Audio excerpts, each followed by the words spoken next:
அப்படி நாங்கெல்லாம் உங்களுக்கு நண்பர்கள்னா அப்புறம் ஏன் சார் கரூர் விஷயத்துல ஏன் மேல பழி தூக்கி போட்டீங்க?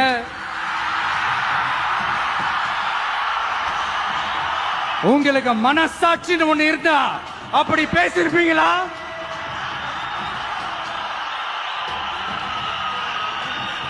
அப்படி நாங்கெல்லாம் உங்களுக்கு நண்பர்கள்னா ஒரு ஈவென்ட் ஒரு ஃபங்க்ஷன் நடத்துறதுக்கு ஒரு இடமோ ஒரு பர்மிஷனோ ஏன் கொடுக்க மாட்டேன்றீங்க?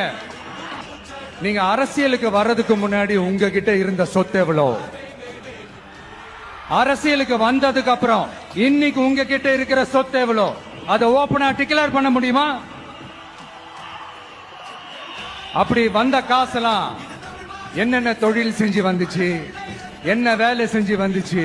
உண்மையிலே நீங்க உழைச்சி சம்பாதிச்ச காசா இல்ல ஆட்சி அதிகாரத்துக்கு வந்ததுக்கு அப்புறம் ஆட்டைய போட்ட காசா? அதனால இப்போ உங்களுக்கு ஒரு வாக்குறுதியை கொடுக்கிறேன். நம்மளுடைய ஆட்சி அமைஞ்சதும் ஒவ்வொரு கிராமத்துக்கும் நான் நேரடியா வந்து என்னுடைய சொந்தங்களாகிய உங்க எல்லாரையும் நான் சந்திக்கிறேன்.